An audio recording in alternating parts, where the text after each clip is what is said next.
Assalamualaikum warahmatullahi wabarakatuh. Halo teman-teman, jumpa lagi di DNCoy Channel. Nah teman-teman, ini adalah video sedikit liputan perjalanan mudik Lebaran 2023 ya. Ini saat situasi di antrian untuk naik ke kapal feri penyeberangan ini di Pelabuhan Bakauheni, tujuan Pelabuhan Merak.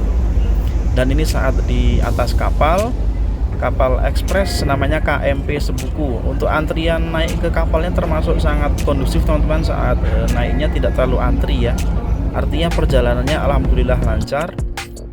Nah kemudian hal yang saya suka berikutnya dari musim mudik kali ini adalah di jalur tolnya teman-teman. Ini adalah pemandangan di jalan tol Cipali. Jadi untuk mudik 2023 ini seperti tahun-tahun sebelumnya, bahwa dilakukan modifikasi lalu lintas di jalan tol, baik itu kontraflow dengan menyisakan satu lajur ke arah berlawanan maupun one way.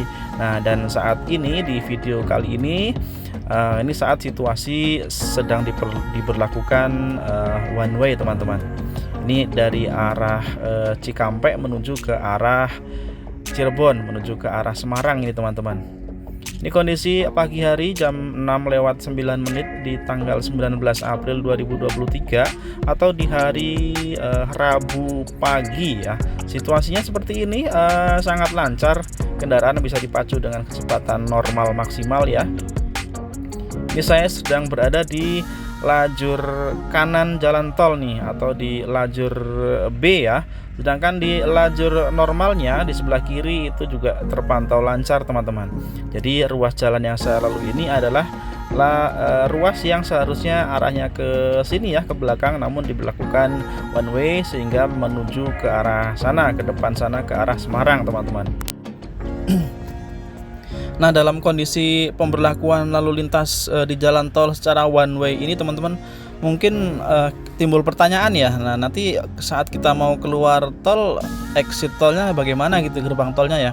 Jadi teman-teman, kalau pemberlakuan one way seperti ini di yang jalan sebelah kanan itu, nanti kita keluar tolnya, jika ingin keluar dari jalan tol itu menggunakan jalur masuk ya. Artinya di sebelah kanan kan ada gerbang yang seharusnya buat masuk ya, gerbang tol masuk. Nah saat pemberlakuan one way, gerbang tol tersebut digunakan sebagai arah untuk keluar ya, karena untuk arus lalu lintas masuk ke gerbang tol tersebut sudah ditutup, dialihkan, sehingga diberlakukan sebagai gerbang tol untuk keluar bagi kendaraan yang yang berada di jalur one way ya.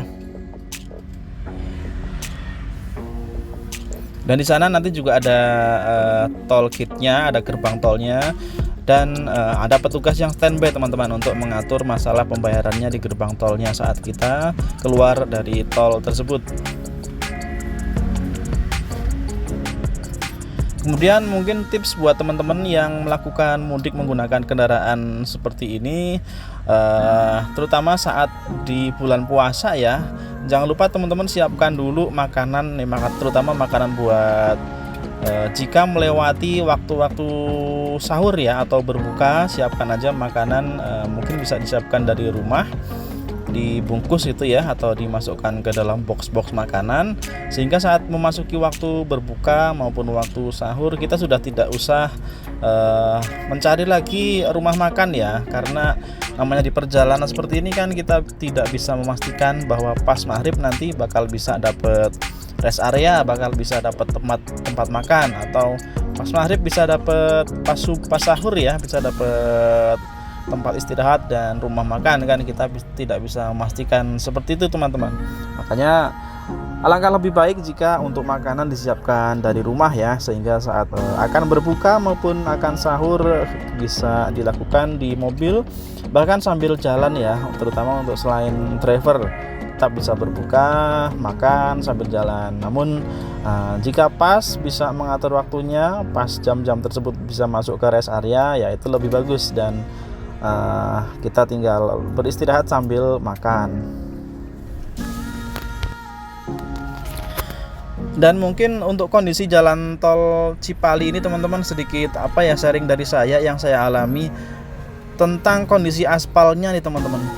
Jadi jika teman-teman melintas di jalan tol Cipali, menurut saya sih lebih bagus gunakan lajur kanan ya, lajur untuk mendahului, atau intinya hindari lajur paling kiri ya, yang lajur paling lambat itu ya, karena di jalur paling kiri atau lajur paling lambat itu biasanya kondisi aspalnya itu yang paling buruk teman-teman. Jadi paling kiri itu paling buruk dan ke arah kanan itu semakin mendingan ya, semakin halus. Tidak jarang ditemui lubang ya, lubang atau bekas tambalan namun yang kurang mulus jika kita melaju di ruas sebelah kiri ya, di jalur lambat. Makanya kalau bisa ya ambil di sisi sebelah kanan aja teman-teman, yang aspalnya lebih halus. Karena kondisi aspal yang seperti itu juga jeleknya nih bisa mengakibatkan pecah ban teman-teman ya.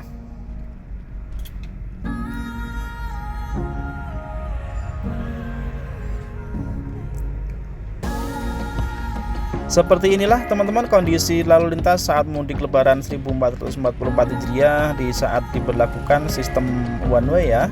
Alhamdulillah sangat lancar di saat pemberlakuan one way ini. Dan nah ini kita masuk ke gerbang tol keluar Pejagan. Ini saya akan keluar dari tol melalui exit tol Pejagan. Dan disinilah dimulai titik kemacetan itu teman-teman. Jadi mulai titik exit tol ini, ini sebelum melewati gerbang tol sudah mulai mengantri.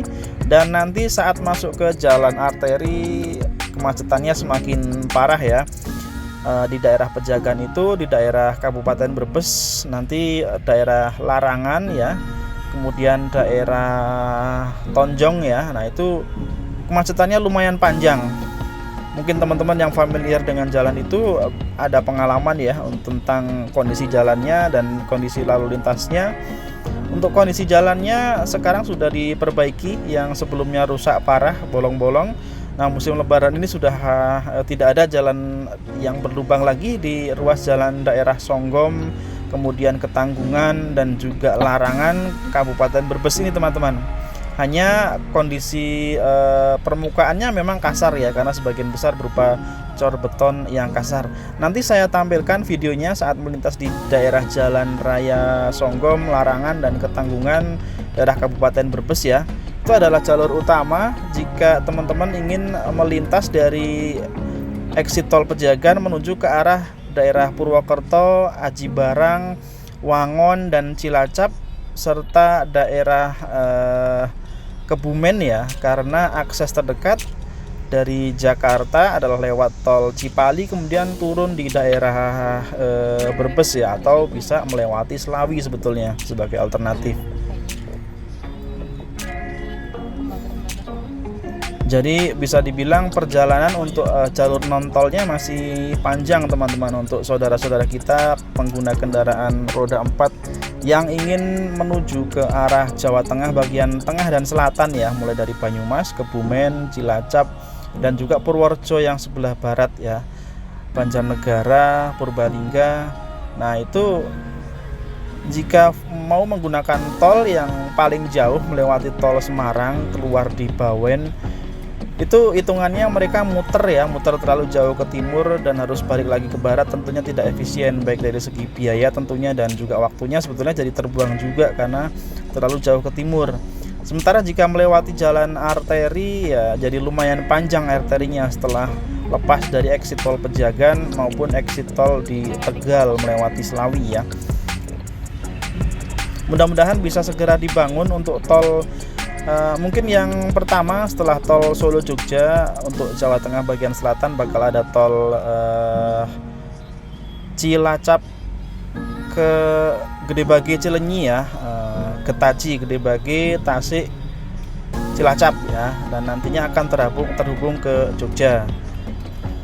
Dan ada kabar berembus juga akan dibangunnya tol dari Tegal ke Cilacap teman-teman, yang akan memotong daerah Jawa Tengah dari sisi utara tembus ke sisi selatan. Nah ini juga satu hal yang ditunggu-tunggu untuk masyarakat sekitar ya.